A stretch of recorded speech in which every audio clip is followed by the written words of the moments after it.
the phone lines contain the spread of misinformation. Now, Elon Musk is going to interview Donald Trump on his platform, and it's projected that this will be massive. Chances are that Twitter itself will not be able to handle the huge number of viewers, and Elon himself is considering this as a stress test to the platform. But we have this Romanian expression, unde dai și unde crapă, which can be translated to where you hit and where it cracks, right? So basically you're hitting somewhere and the crack is somewhere else. Guess who's concerned? It's not the Democrats that are concerned. No. It's the European Union, right? So the European Commission, which is like the executive arm of the European Union. Now, it's important to understand that the European system is not like the United States system, right? Like we do not have the same amount of liberties and freedoms that the US granted. Now, individual countries do have freedom. So, for instance, freedom of speech is actually codified into the Romanian constitution. This is due to the fact that after benefiting from communism, we looked towards America for guidance. And we thought that, yeah, like that's a good thing. You know, like communists wouldn't have had the power to do all the shit that they did if people were to be able to speak out. So in Romania, we do have this constitution, but the European Union does not believe in the same free speech. Or if they do, it's like, well, we believe in free speech, but, right? So it's not as expanded as in America or in Romania. And the question comes, it's like, all right, well, who gets to prevail? Like, if the European Union has certain legislations that go against the nation-state's constitution, who wins over? And this was actually tried with Poland and with many other countries, and usually it ended up with sanctions. I haven't followed to see what happened afterwards. But you gotta take into account the fact that the European Union was not sold to the citizens as a nation state. Like when Romania joined the European Union, it was the idea that we're joining an economic alliance, a free market. It wasn't that, oh, we're going to join this federal nation state and we're going to give away our sovereignty to. And if the European Union is concerned over the fact that Elon Musk is talking with Donald Trump, we need to be concerned as well. And if the European Union decides to ban Twitter, then we should ban it too. I gotta say, like, one of the worst things that the European Union is doing is stifling innovation with a lot of regulations. Like, the regulations sound good on paper, like GDPR, for instance, right? Like, it protects your data. But it also prevents social media companies from appearing in the European Union. So, like, what is the European Union version of Twitter?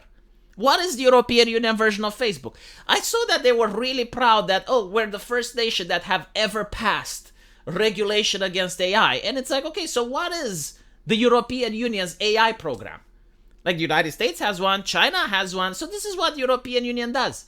It's incapable of creating and innovating, and instead it's regulating.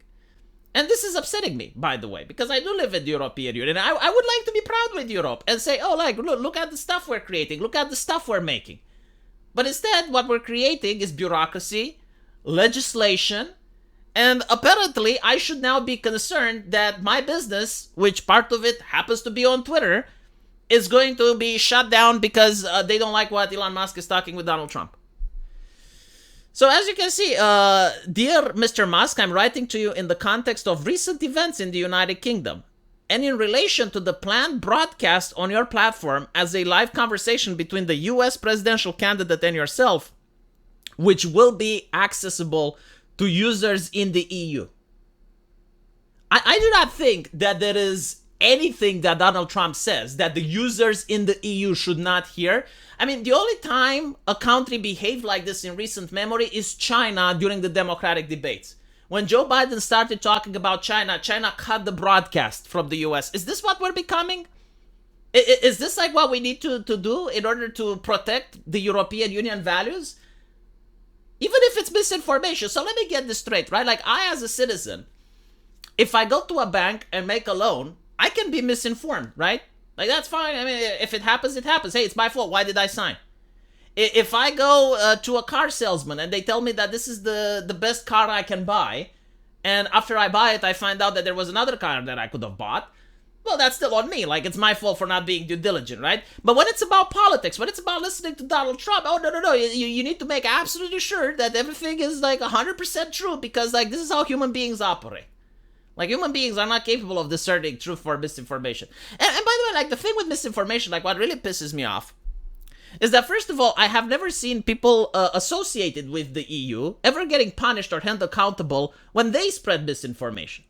Like when you have a politician saying, oh, there's not going to be inflation, oh, the economy isn't going to go down, or during the pandemic, when they sold certain things, like one of the things that was being said, if I'm not mistaken, was that immunity doesn't matter and you still need to get vaccinated. Like stuff like that, where doctors eventually came out and disagreed with the take. No one was held accountable. No one was fired, right? It's just the little people, right? It's just it's very interesting. I find it fascinating. But the misinformation, like, it doesn't even matter the intent. Because obviously, like, there's two different things. Like one is when you know something is a lie and you propagate it, right? Like, that's one thing. And I understand, like, you could punish that. But there's another thing when someone sees something and they don't know it's a lie and they spread it. Now, they freak out because it's on the internet. But, like, I'm sorry to say, this happens in bars and taverns and like, people in their day-to-day life just constantly, like, hear something, they may believe it, and they may pass it on.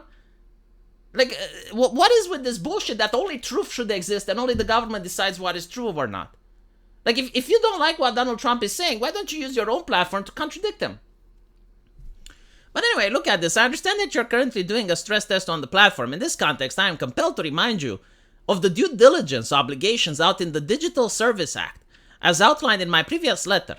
As the individual entity ultimately controlling a platform with over 300 million users worldwide, which again begs the question, where is EU's platform with 300 million users online?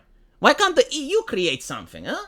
Why can't you make a platform to rival X and then get Kamala Harris to talk and spread only information, good information? But anyway, they're saying that it's a very large online platform and you have the legal obligation to ensure X's compliance with EU law and in particular the DSA in the EU. I want to say that if there's anything Donald Trump says which is considered illegal in the EU, the fault is with the lawmakers in the EU. Like, maybe you should change. If you can't handle what the ex-president of the United States has to say, I don't care what it is. I generally do not care. He is the ex-president of the United States of America. People have a right to listen to what the ex-president of the United States of America has to say, period. There's no ifs or buts. There's like, again, the ex-president of the United States of America who has a chance of becoming president again, and you want the people of the European Union to be unable to hear. Like, this is not against us, this is against me. I want to hear what Donald Trump has to say because whatever he does is going to impact my life if he becomes president. This is outrageous. So this means ensuring on one hand that freedom of expression and information, including media freedom and pluralism, are effectively protected, and on the other hand that all proportionate and effective mitigation measures are put in place regarding the amplification of harmful content in connection with relevant events, including live streaming, which if addressed might increase the risk profile of X and generate detrimental effects on civic discourse and public security. So, like, literally, they're contradicting each other. On one hand, they say, oh yeah, well, freedom of information is very important, but there may be stuff that Donald Trump can say which is dangerous. It's like, I'm sorry, are you saying that, the United States ex-president can say dangerous things? To whom? To whom? And what exactly do you think he says that you are allowed to hear, but I'm not? Right? So, like, who decides? Because someone has to hear what he says, right? Like, if he says things that can encourage people to violence, then why are you allowed to hear it? Because if you are encouraged to violence, like, you're already in the EU, so you can do more harm than me. If anything, the lawmaker shouldn't be allowed to hear what Donald Trump has to say, if that's the situation. Like, if he has the power to encourage people to violence, then you should definitely not be allowed to hear what he says because you have more power than the public. Look at this. This is important against the background of recent example of public arrest brought by amplification of content that promotes hatred, disorder, incitement to violence. Again, you're suggesting, like, this is what they're suggesting, that the U.S. president, it's correct to say, right? Because, like, once you're a U.S. president, it's the way it's said. It's like Obama is still considered the U.S. president, right? It's still the president of U.S. If Donald Trump is going to have an interview, you're afraid that he's going to incite people to violence in the UK? Are you serious? Like, no, it's okay. In this respect, I note that the DSA obligations apply without exceptions or discrimination on the moderation of the whole user community and the content of X, including yourself as a user with over 190 million followers, which is accessible in the EU. As you know, formal proceedings are already ongoing against X under DSA, notably in areas linked to the dissemination of illegal content and the effectiveness of the measures taken to combat disinformation. Again, if you're telling me that interviewing the ex-president of the United States of America can constitute in any way, shape, or form illegal content, then maybe it shouldn't be illegal. As the relevant content is accessible to EU users and being amplified also in our jurisdiction, we cannot exclude the potential spillovers in the EU. Therefore, we are monitoring the potential risks in the EU associated with the dissemination of content that may incite violence, hate, racism in conjunction with major political or societal events around the world, including debates. And by the way, the UK isn't even in the EU. Like, what the fuck does the riots in the UK have to do with the European Union? Or do you still view yourself as owning the UK? Like, they left. They got Brexit. Why do you care? My services and I will be extremely vigilant to any evidence that points to breaches of the DSA, blah, blah, blah, should it be warranted to protect EU citizens for serious harm. This is incredibly concerning because, like the meme that is the USSR, how would China behave differently? Like, this is my question, right? If instead the EU you had China, how would it behave differently? What exactly would it do that is different than what the EU is doing right now? Is this a legit question? Can we even ask?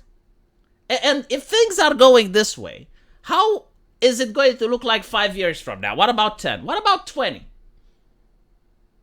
How much safe can we get? Like, what is the maximum level of safety that the EU would be comfortable with? Is it when the same people get in office again and again and again and they form dynasties and like no one can vote them out and everyone just votes left-leaning and the same?